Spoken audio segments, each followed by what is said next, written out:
Welcome to the Free Marketeers, the official podcast of the Free Market Foundation. Hello, my name is Mpiyakhe Dhlamini and this is the latest episode of the Free Marketeers podcast. I am joined by Martin van Staden and Chris Hattingh. And so I just thought we would talk about the Alexandra protests that have sprung up this week. And it's not only in Alexandra, they've also sprung up in Midvaal, in Khayelitsha, in Cape Town, and Tshwane as well, in Soshanguve and those places like that. And so it seems that there's a common denominator in terms of places that are currently being run by the opposition, and this would seem to be a strong indicator of some political interference. And so I don't know what you think about that, Chris. I try not to be a conspiracy theorist, but you have to think so close to the election. It's 3 weeks now, I think, before our next elections. I think any parties are going to try and use any methods they can to try and get some votes. We know that things such as expropriation without compensation, the amendment to the Constitution, that's a big way that the current powers that be are trying to convince people to vote for them. You know, if you vote for us, we'll give you a house, that sort of argument, or we'll take it from someone and give it to you. So I don't think it's too far a stretch to think that there's something going on in the background. For example, this book now about Ace Magashule that's come out this week, and that's also caused a lot of controversy. Some journalists, they expose stuff that is happening in the background. I haven't read the book, so I still need to decide for myself whether I believe the allegations and stuff. Each of us should decide for ourselves. But I don't think it's too far of a stretch to think there might be something going on. That being said, this doesn't take away from the protesters' legitimate concerns. They've been promised housing and service delivery, and they're not getting it. So, I mean, this shouldn't come as a surprise to anyone. They're almost right across the road from the richest square mile in Africa, in Staden City.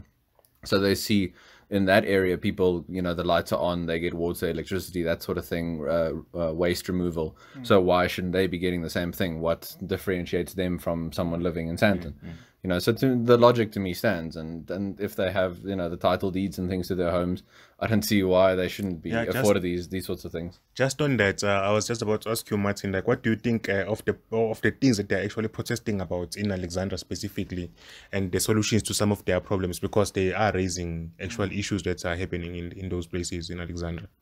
Yeah, look, it's definitely a property rights issue. So I think in Alexandra they're protesting, in part at least, about things like electricity not being provided to their homes, and unlawful tenants moving in and out as they want, shacks being built on what people consider to be their property, even though formally a lot of this property is owned by the municipality. Some is definitely individually owned, but a lot of it definitely in other areas like Soshanguve and in the Khayelitsha is definitely owned by the local government.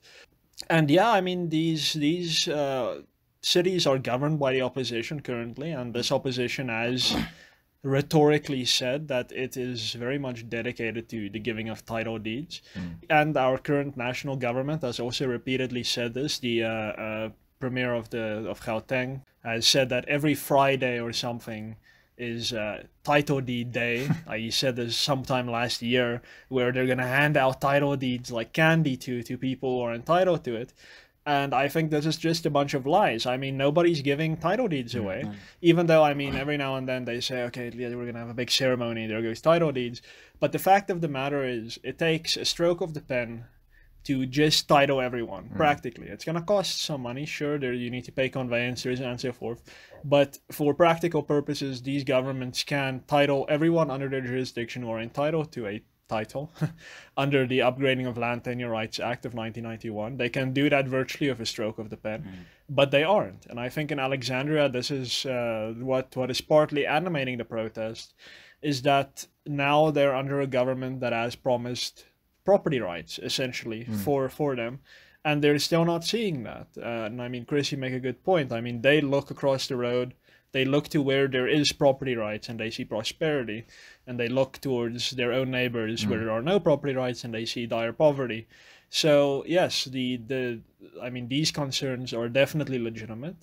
Some of the others maybe not so much, especially from our perspective as free marketeers. I mean, they're asking for, I don't know, handouts, entitlements, and so forth, things that we would rather people provide for themselves. And I mean, we all know the taxpayer in South Africa is very beleaguered, and we can't really afford any more big welfare programs. But as far as title deeds go, this is definitely a natural right that all these people are entitled to property rights. So yeah, it's quite unfortunate that regardless of who's governing, that property rights aren't being respected.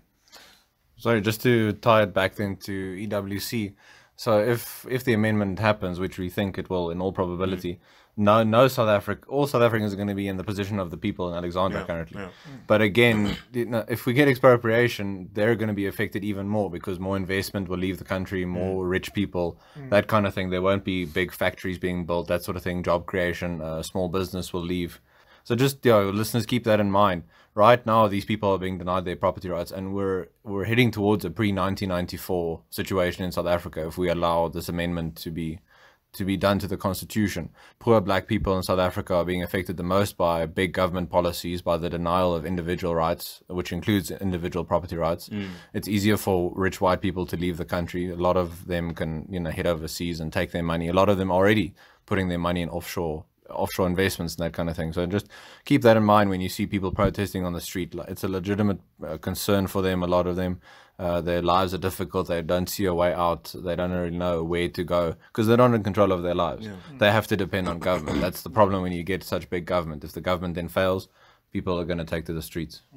I know. So it's just if you water down property rights in South Africa, as EWC proposes to do, the kind of slamification that you see in Alex will spread across the country. And so there's something to keep in mind. But moving on to the next topic, seems that ICASA is proposing to regulate MultiChoice even more by altering the terms of their license, which MultiChoice needs to broadcast. It seems that the government is intent on this anti-monopoly, trying to promote competition through regulatory measures. I don't know. What do you think? It's a good idea, Martin, to do this? The kind of proposals that have been made.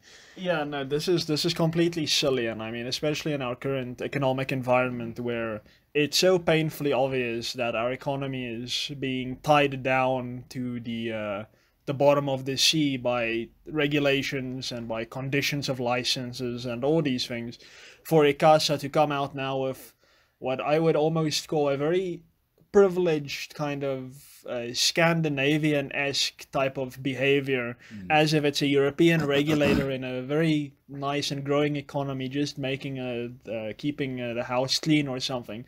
Now basically trying to attack one of the biggest companies in the country that has what I would say probably a natural monopoly. I'm not sure to the extent that MultiChoice has actually benefited from regulations to keep its dominant position. I'm not sure, so I can't say that for sure. But to the extent that it is a natural monopoly and people choose to have DSTV as opposed to, for example, just getting a Netflix subscription or an Amazon Prime subscription and all these other competitors, that's a choice. And I mean, people complain about DSTV, but it's still a widely subscribed to service. And I mean, as I understand it, what ICASA is doing is they're basically saying you as MultiChoice can only acquire a certain amount of licenses for specific shows and IPs from I mean, local and foreign production houses like Hollywood studios and so forth. And now that makes very little sense in the context of a free agreement between these companies. I mean, those Hollywood studios can license to Netflix instead and so forth. It's a perfectly voluntary choice, yet ICASA now wants to basically force other competitors into the market, which is going to backfire spectacularly. So yeah, this is something that that government needs to really stay out of and rather focus on not expropriating our property. Yeah. And as for you, Chris, do you think that the markets can be made more competitive by government? Well, as a premise, if you think the government can stimulate anything in the economy or create jobs, you're thinking wrong. Because it's not like there's a limited amount of jobs sort of in the ether somewhere that the government's going to bring into being. That's not going to happen. Any move by the government to interfere in any sector of the economy is going to create artificial price fluctuation. That's going to have a knock-on effect on companies such as MultiChoice. I think we know that despite its very strong local position, a lot of people are moving away from MultiChoice and going for Netflix and Amazon Prime because of, you know, they complain a lot about the limited variety of shows, that sort of thing, the high prices, all this stuff. So you also have to keep in mind how a monopoly arises. Let's say that MultiChoice used fraud and background dealings and that kind of thing to get into the position it is now. Then I would say there's a case for the market to be broken open and to be open to competition. Maybe then ICASA would have some sort of case. But at the moment, anyone can enter the field. So if you wanted to start that sort of business, you can. No. If a monopoly arises naturally by simply offering people, if a business offers people good products and services, and people choose to go to that business, there's nothing morally wrong with that sort of monopoly because they interacted voluntarily with their customers. Yeah. So yeah, this ICASA move, I don't know. Maybe they don't have anything else to do. Maybe they're a bit bored before the election, or I'm not sure exactly where it's coming from. But you know.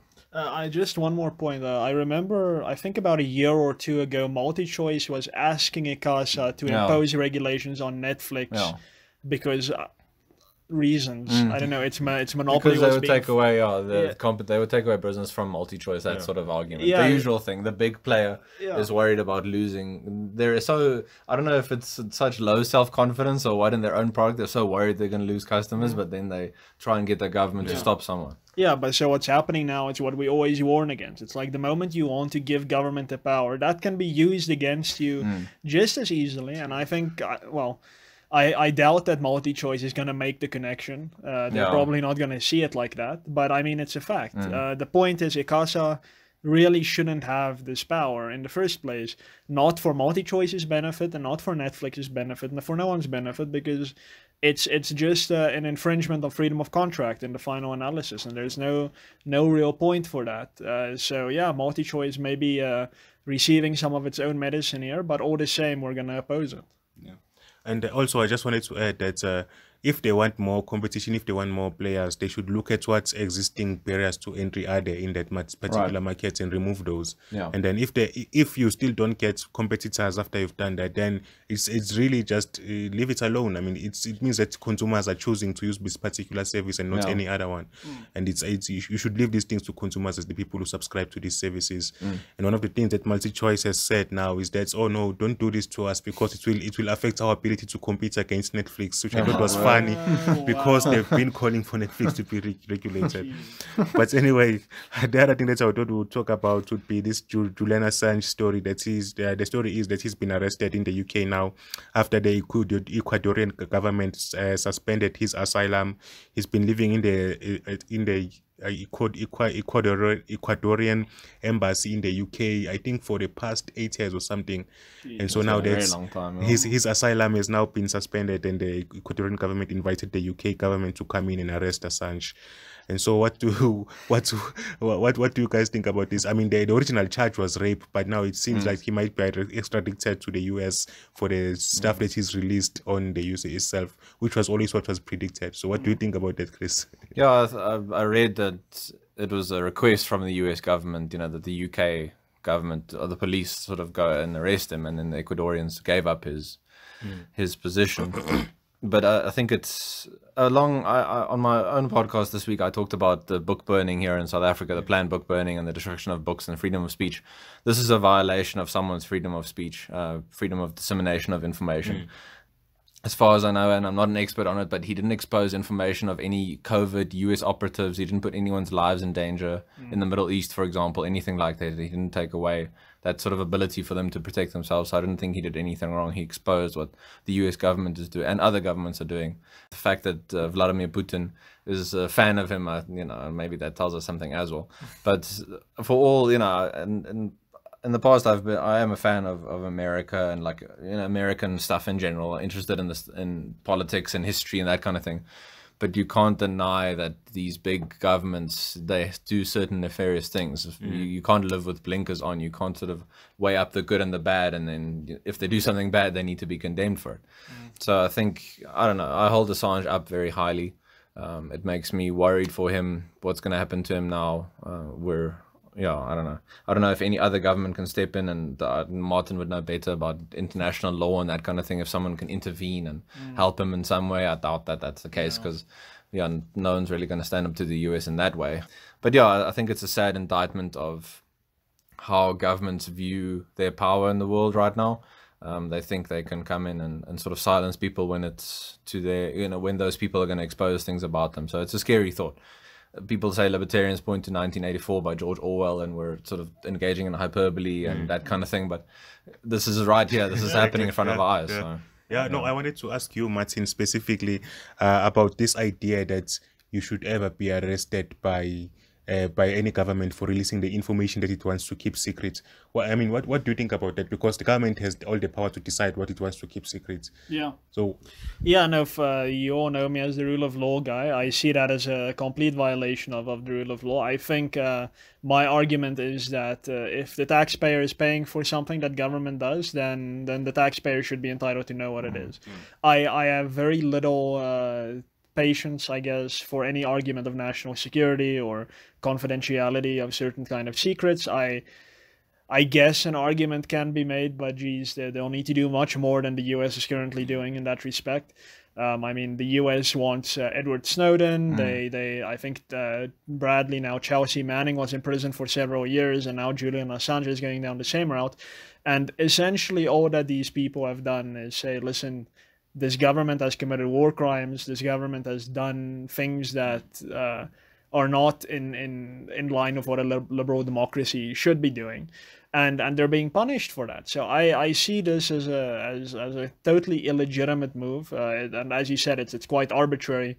The government just declares what is to be secret and not, and then you're suddenly a criminal for participating in holding government accountable, which under most constitutional regimes is the duty of the press, and Julian Assange is a journalist, for example. So he was basically fulfilling what you could call a constitutional duty of a journalist, and now he is being punished for it. Now I know there's going to be a lot of counter arguments to this and say he's willfully put the security of several Western nations in jeopardy, is put people's lives in jeopardy and all these things. But I mean, nobody ever said transparency is easy or a smooth road. Sometimes on the path to transparency, things like this may happen. There may be deaths. I mean, let's be honest. So yeah, I think this is a terrible indictment, as Chris says, of what I wouldn't just say the US, but what the West basically has been doing, very much in contrast to the principles that we associate with the West, which is very much this principle of a government that is by the people, of the people, for the people, and that really implies transparency, especially with matters of taxes and so forth. So yeah, it's a problem, and as Chris said, we're seeing similar trends here in South Africa. The book burnings. I mean, it's not a government thing yet. I have no trust in this government, so I'm sure that we'll have some real censorship like that soon enough. I mean, we have the State Protection of State Information Bill. We have a very draconian protection of personal information bill, which actually in its own way violates some individual liberties. Hate speech bill is coming around. It's better than the previous one, but still not that great. So there's a trend. And I mean, the UK itself is now bragging that it's introducing the West, or the world's first internet code of conduct to regulate online behavior and to stop the spread of disinformation, which gives me chills to even think about what government is going to class as disinformation and fact. So there's a trend here, and I think we should all be very concerned. Yeah. No, it's just sad because historically the West has set the standard in terms of transparency, in terms of free speech, and so if they're going down this route, then the prospects for the rest of the world look very dim. If the West right now is something founded or based on, in its current iteration, secrecy and state secrets and that kind of thing, it's not really something I want to be proud of or part of. There's an intellectual and philosophical history here of freedom of expression, free speech, rule of law, democracy, individual rights, individual property rights, and that's undermined when the government thinks it can come in and decide whenever, you're not allowed to talk about what we're doing, maybe it's not, that kind of thing. So all of this is being undermined. So we need to define these terms very carefully, I think, before we hold up the West as this, this immortal thing that can never be criticized or anything like that. You need to be careful. Yeah, no, I think that's a good place to end it, Chris. And Martin, could you just give us the social media info? Yeah, sure. So please subscribe to this YouTube channel, and it's the big red button right under the video. Please like the podcast if you've enjoyed it. Follow us on Twitter, that is at FMF South Africa, one word. Like us on Facebook, that is Free Market Foundation South Africa, or in the URL facebook.com/FMFSA. And of course, always visit our website, www.freemarketfoundation.com. Cheers, and thanks for joining us.